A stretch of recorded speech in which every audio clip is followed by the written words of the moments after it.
வணக்கம். தமிழகத்தின் காலை நேர பிரதான செய்திகளோடு இணைந்து கொள்ளும் நான் மதுஸ்ரீ மகேந்திரன். விரிவான செய்திகளுக்கு செல்ல முன்பதாக முதலில் தலைப்புச் செய்திகள். அன்று மோடி அறைக்குள் நடந்த கொடுமைகள், பாதிக்கப்பட்ட பெண் வைத்தியர் வெளியிட்ட தகவல்கள், இலங்கை சிங்கள மக்கள் தொடர்பில் இந்தியாவின் மறைமுக முடிவுகள், வானில் தோன்றிய அதிசய இரத்த நிலவு, ரணிலிடம் இருந்து விலகி சஜித்திடம் அரசியல் அடிக்கலம் பெற்ற அரசியல்வாதி, ஈழத்தமிழர் இனப்படுகொலைக்கான தீர்வில் குறுக்கிடும் ட்ரம்ப், சாமர்த்தியமாக நழுவும் அனுர, நியூ ரங்கராஸ் தங்க சுரங்கம், Markham and Steeles, 6055 Steeles avenue east, C102. தொடர்பென விரிவான செய்திகள். அனுராதபுரம் போதனா வைத்தியசாலையில் பாலியல் சீண்டலுக்கு உள்ளான பெண் சிறப்பு மருத்துவர் தனக்கு நடந்த கொடுமை தொடர்பில் வாக்குமூலம் வழங்கியுள்ளார். இந்த சம்பவத்தை எதிர்கொண்ட மருத்துவர் தனது அனுபவத்தை வெளிப்படுத்தினார். நான் மதியம் 3:30 மணியளவில் வேலையிலிருந்து வீடு திரும்பி விடுதிக்கு வந்தேன். அதன் பிறகு நான் ருவன்வெளி மகாசேவுக்கு வழிபடச் சென்றேன். மாலை சுமார் 6:30 மணியளவில் நான் விடுதிக்கு திரும்பினேன். நான் என் விடுதி அறைக்குள் நுழைய போகும்போது யாரோ என் பின்னால் வருவது போல் உணர்ந்தேன். என் அறைக்கு எதிரே உள்ள அறையின் வாசலில் இருந்த ஒருவர் என் கழுத்தில் கத்தியை வைத்து கதவை திறக்கச் சொன்னார். நான் கதவை திறந்தவுடன் அவர் என்னை தள்ளிவிட்டு ஒரு ஷர்ட்டால் என் வாயை மூடினார்.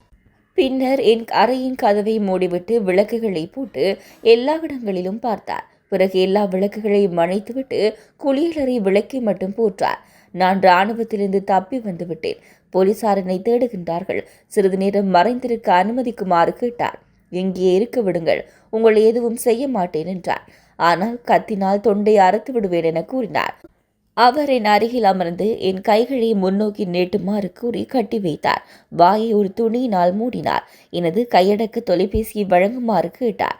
என் தொலைபேசியை எடுத்து எனக்காக ஒரு இந்தி பாடலை போடுமாறு கேட்டார். நான் பாடலை போடாமல் அவருடன் போராடினேன்.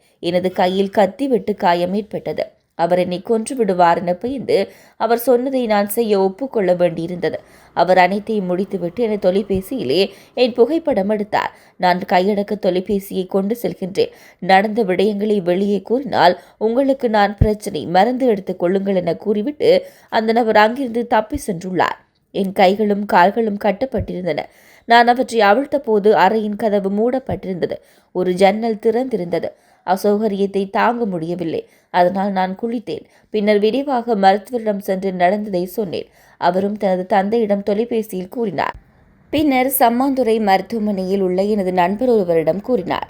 இதற்கிடையில் சந்தேக நபரை தேடி 5 போலீஸ் குழுக்கள் தேடுதல் வேட்டையில் ஈடுபட்டிருந்தன. கல்நீவு பகுதியின் நிலந்த மதுரங்க ரத்நாயக் என்ற 34 வயதுடைய சந்தேக நபர் கைது செய்யப்பட்டார் என குறிப்பிட்டுள்ளார். அனுராதபுரம் போதனா வைத்தியசாலையில் பெண் சிறப்பு மருத்துவரை பாலியல் சீண்டல் செய்த 34 வயது சந்தேக நபரை விசாரணைக்காக 48 மணி நேரம் தடுத்து வைக்குமாறு அனுராதபுரம் பிரதான நீதவான் உத்தரவிட்டுள்ளார். இதேவேளை சந்தேக நபர் நேற்று அனுராதபுரம் நீதவான் நீதிமன்றில் ஆஜர்படுத்தப்பட்டதை அடுத்து இந்த உத்தரவு பிறப்பிக்கப்பட்டது. இந்த சம்பவம் தொடர்பாக பிரதான சந்தேக நபரின் மூத்த சகோதரியும் மற்றொரு நபரும் கைது செய்யப்பட்டு நீதிமன்றில் ஆஜர்படுத்தப்பட்டனர். அவர்களை 17ஆம் தேதி வரை காவலில் வைக்க நீதிமன்றம் உத்தரவிட்டது. கடந்த திங்கட்கிழமை அனுராதபுரம் போதனா மருத்துவமனை வளாகத்தில் உள்ள உத்தியோகபூர்வ விடுதிக்குள் அடையாளம் தெரியாத ஒருவர் நுழைந்து 32 வயதுடைய பெண் பயிற்சி மருத்துவர் ஒருவரை துஷ்பிரயோகம் செய்தார். கடந்த திங்கட்கிழமை மாலை 6:30 மணிக்கு அவரை மிரட்டி பாலியல் சீண்டல் செய்துள்ளார்.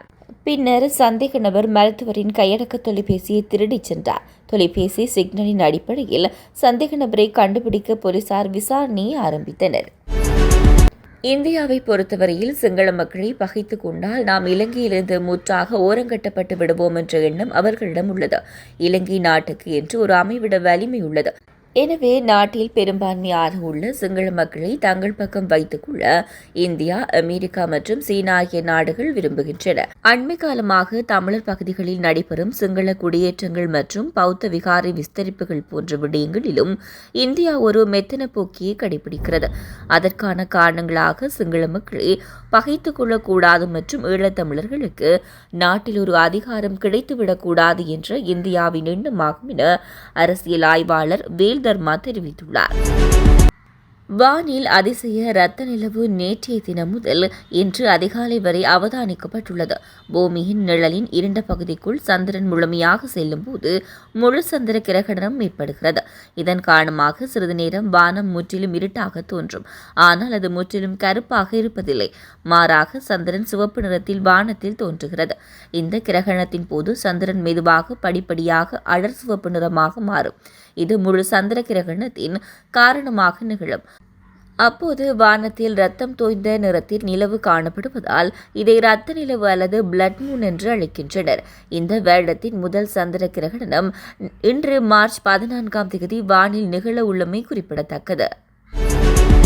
ஐக்கிய தேசிய கட்சியின் களுத்துறை மாவட்ட அமைப்பாளர் லக்ஷ்மண் விஜயமான ரணிலின் ஐக்கிய தேசிய கட்சியிலிருந்து விலகி சஜித்தின் ஐக்கிய மக்கள் சக்தியில் இணைந்துள்ளார். விஜயமான இதனை ஊடகங்களிடம் உறுதி செய்துள்ளார். இது தொடர்பாக அவர் மேலும் கூறுகையில், ஐக்கிய தேசிய கட்சிக்காகவும் அதன் தலைவர் ரணில் விக்ரமசிங்கவுக்காகவும் நான் என் உயிரை பணயம் வைத்தேன். இருப்பினும் கட்சி ராஜித சேனாரத்னவை அதன் களுத்துறை மாவட்ட தலைவராக நியமித்தது. சேனாரத்னவின் ஆலோசனையின் பேரில் அமைப்பாளர்கள் நியமிக்கப்பட்டுள்ளனர். இதன் காரணமாகவே நான் ஐக்கிய தேசிய கட்சியிலிருந்து விலகி ஐக்கிய மக்கள் சக்தியில் சேர முடிவு செய்தேன் என தெரிவித்துள்ளார். தமிழின படுகொலை பொறுப்பு கூறலை பயன்படுத்தி இலங்கை ராணுவத்தை அமெரிக்கா தன்பக்கம் இழுத்துள்ளதாக அரசியல் ஆய்வாளர் வேல்தர்மா தெரிவித்துள்ளார். குறித்த விடயத்தை ஊடக சந்திப்பு நிகழ்ச்சியில் கலந்து கொண்டு கருத்து தெரிவிக்கும் போதே அவர் குறிப்பிட்டுள்ளார். இது தொடர்பில் அவர் மேலும் தெரிவிக்கையில், இலங்கையின் முன்னாள் படைத்துறை மற்றும் உளவுத்துறை தலைவர்கள் மற்றும் சகாக்கள் எல்லாம் தமிழ் மக்களுக்கான பொறுப்பு குரல் என்ற விடயத்தினூடாக தண்டிப்போம் என்ற சமிகையை காட்டி தன்பக்கம் அமெரிக்கா ஈர்த்துள்ளது.